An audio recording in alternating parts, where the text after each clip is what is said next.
Hi everyone, it's Laura, and today I'm here to hold myself accountable and show you all the books that I've bought since the beginning of 2025. And it sadly adds up to more than I anticipated. So while I am trying to make a huge dent in my physical TBR, I am definitely working against myself. So the common phrase on YouTube that reading books and buying books are two separate hobbies is definitely true, and I have no self-control. So hopefully by having them all in one video and getting a new bookshelf for my physical TBR, it'll be easier for me to actually see all of the books that I have, and it will hopefully give me a little willpower to resist buying more when I don't need them. So I kind of have them grouped into a few different categories. The first category is beautiful subscription box books that I don't have any subscription boxes, but I couldn't resist some of these. So I bought Sorcery and Small Magics from a seller on Pango. And while I was there, this was also in their shop, The Scarlet Alchemist. And this edition was just beautiful. Sadly, I haven't heard anything really about this online, but I read the description. It sounded interesting. Hopefully I'm not going to regret the impulse buy, but they're from the same seller, so I just bought the two of them. Then there was the Teller of Small Fortunes, which I thought was really cute, and the cozy vibes of it seemed right up my alley. Then I love this edition of Watermoon, and everyone says that this is very Studio Ghibli vibes, and I love Studio Ghibli movies. And sadly, since I bought this on Pango from someone, it seems to be getting kind of mixed reviews from a lot of people. But there also seems to be people that just says that there's not a lot happening, and I should be okay with that as long as I like the characters. So this is really, we'll see, but I'm still hopeful, and I thought this edition was so beautiful I had to buy it. Then the next books are ones that I bought when I was in Barnes & Noble, and I try and stay away from Barnes & Noble for the most part because I know I have no self-control and I won't leave there without something. But I ended up going back in February, and at that point it had been a few months since I had been in there, so I couldn't resist the call any longer. And on that trip, I ended up getting Against Techno-Ableism, trying to expand my nonfiction, and this one really appealed to me. Similarly, I ended up getting the nonfiction The Six, which is about the extraordinary story of the first women astronauts, which sounded really interesting. Then there was the In Between Bookstore, which anything that has books or bookstore on the cover, I'm immediately drawn to. And it sounded like a really cute book about a man going back to his hometown and something to do with the bookstore there. It's also relatively short, so that seemed very interesting. Then I fell for the Cat and Cap that had the Full Moon Coffee Shop, the Cat Who Saved Books, and the Kamigawa Food Detectives, which I've already unhauled. And I'm interested in translated fiction, and I figured I'd start with the translated healing fiction. And they had an end display on shelves with all these books, and I just am a sucker for anything that has cats, and they all had cats on them. And then Dungeon Crawler Carl, say that 5 times fast. I've heard such good things about this from numerous different booktubers, and I was very interested. But of course, I didn't want to jump in and buy it unless I had to, and I couldn't find an audiobook anywhere. I know Gavin from Gavin Reads It All listened to an audiobook, but at least for Libyan Hoopla, with the cards that I have, it wasn't an option, and I refused to splurge for Audible, so I ended up buying it, and hopefully it turns out to be good. So these are the Barnes & Noble books. Then for months, I have been collecting the books that I was hoping to sell to the used book superstore in my car. If they're within the last 10 years, you can get credit at the store, and if they were older than the 10 years, or they were something particularly geared towards younger readers, I've been trying to put them in free little libraries. But the books that I was hoping to sell to the used book superstore, they were starting to pile up and make me a little anxious because I had one big box, I had another little box, and then I had a bag, and it was just taking up a lot of room in my car. So it's not a quick journey for me to go to the used book superstore. It is about 45 minutes to an hour away, depending on traffic. And I ended up breaking down and going in March. And of course, because it's kind of a haul, I was very happy when I was able to get credit for all the books I brought them, but then I might as well poke around while I'm there, and that just never leads to anything good. But it just seemed a waste to not check in the store to see what they had when I was there. But then unfortunately, I leave with a bunch of books as well. So first are these beautiful editions of the Farseer trilogy books, the Royal Assassin and Assassin's Quest that were there. And the sad thing is I haven't even read Assassin's Apprentice. I haven't read any Robin Hobb yet, but I hear such amazing things. And my friend who has encouraged me on my Brandon Sanderson journey has just started reading the Robin Hobb books and is in the middle of this book actually and is loving it. So I couldn't really resist because I knew if I held off, these probably wouldn't have been there when I went back. And so I ended up then having to resort to getting the first book on eBay. So just, do I need these? No, but they're beautiful. Then I got Tales from the Celestial Kingdom. This is kind of a companion to Daughter of the Moon Goddess and Heart of the Sun Warrior because I really like Daughter of the Moon Goddess, and I'm going to be reading the Heart of the Sun Warrior soon, and picking this up used just seemed like a good idea. So hopefully I like how the duology ends, and this has some cute little stories in it. It's also very short. I was hesitant for a long time about picking up this book because it is YA, but so many people say such great things about it, and I really do like the concept of they've kind of eradicated death, so they have to have these reapers to randomly reap people so that the population is under control. So I decided to bite the bullet and I got Scythe, so we'll see. And since I'm getting into sci-fi more again and trying to expand my horizons there, one of the big names in the series there is The Expanse, so I bought the first book since they had it there. So Leviathan Wakes. Hopefully I like it, we shall see. Cross your fingers for me. Similarly, in sci-fi, this is kind of a mix between sci-fi and romance. A Quantum Love Story, which sounded really cool because I like sci-fi, I like romance. Give it a shot, why not?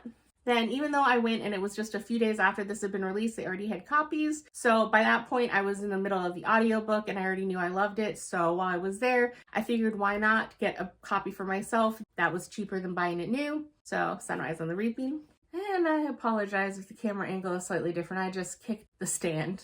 Then I got Threadneedle. Basically, this is because every single time I've been in Barnes & Noble in the last year, I have looked at this book and picked it up and reread the description and almost bought it and then had the willpower to put it back. And I figured at this point, it's been going on for so long. They had a copy at the used bookstore, so might as well give it a shot. It was $8, so cheaper than buying it new. I've heard pretty good things about Inkblood Sister Scribe, so I figured why not? Give it a shot. Again, no willpower. Another impulsive cover buy, The House Witch. Sounds really cute, looks really cute, cozy fantasy. It sounds really interesting, so I'm in. And then I bought the first Heartstopper book because I figured it was time to give it a shot, and I showed restraint and I only bought the first book while I was there, and I binged it and I loved it. Unfortunately, this copy, it has damage on one of the pages here, and you can kind of see, it looks like it was kind of gotten, I don't know if you can see, it looks like it has water damage, and it just got all really messed up. So I ended up reading this copy, and I'm going to sell it back to the store because they gave it to me even though it's defective. And I've been better at checking spines and everything after I had an issue with one of the other books I bought there. But now I guess I have to learn to flip through all the pages or better look to see if there's any sort of damage on the actual inside, because that's kind of frustrating. But I really loved this. So that led to the next series of books, which is books that I've just bought for whatever reason from online. And that led me to buy the entire Heartstopper series from someone on eBay. And did I blow through the other 4 volumes in one night? Why, yes, I did. Yes, I did. And I was also shocked because I didn't realize who the seller was, but I guess these are the UK copies that I have. And I didn't realize that the version I bought at the used bookstore has kind of a blue tinge to it. And then the ones I got from the UK are different. And that was just unexpected, but they're also kind of different, slightly different sizes. So I guess for when the 6th volume comes out, I'm going to need to hunt down the UK version. Then as a pre-order, I had already bought the third Emily Wilde book, The Compendium of Lost Tales. This was the end of the trilogy. I was super excited for this book. I read it basically as soon as it came. I'm so happy with how everything ended up. So I have no regrets for buying this book. Then I ended up buying Fragile Sanctuary. I saw a romance YouTuber talk about this book and say it was very good. It's the start of another series. Do I need to really start another series? No, but it was highly recommended by that YouTuber, who I forget who it was at this point. This was before I realized I need to write better notes on who recommends things so that I can give them credit if I like the book. But I ended up being interested enough to buy it.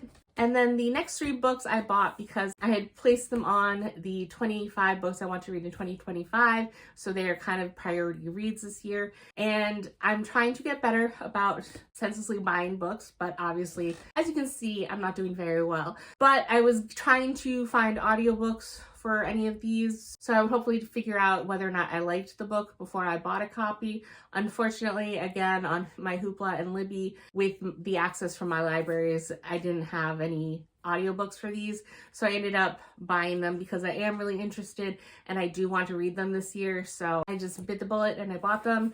So the first one is Murder at Spindle House. I've heard good things. Apparently this is the start of a series, which I was kind of unaware of, but it's kind of seems like a whodunit murder mystery in a fantasy world. I'm interested in it. I remember first hearing about this from Andrew Watson, and he recommended it a lot, so hopefully it's good.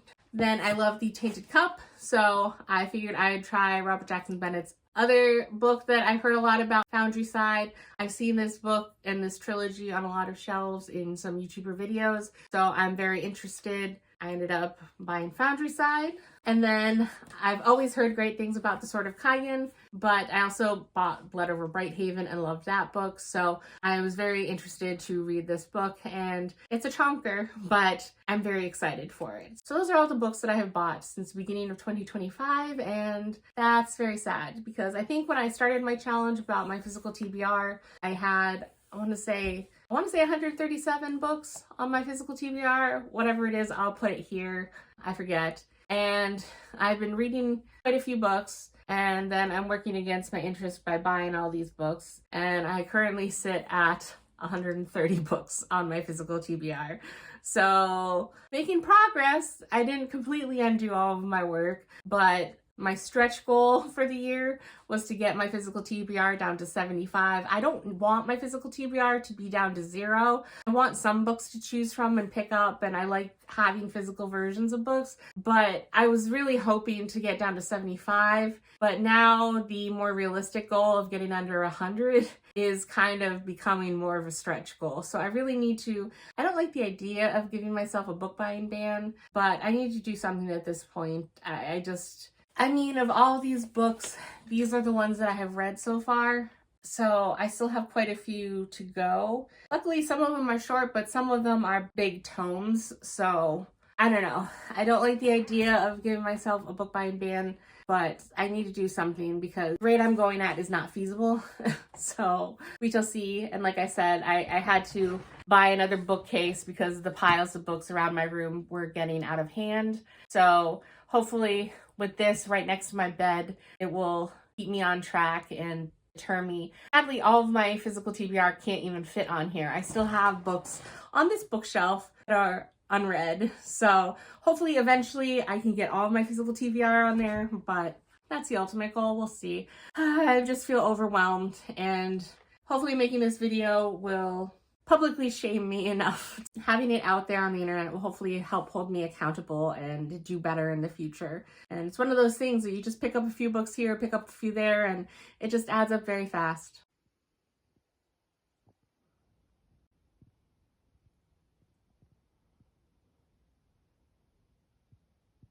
So that's it for this video, and I will see you in the next one. Bye!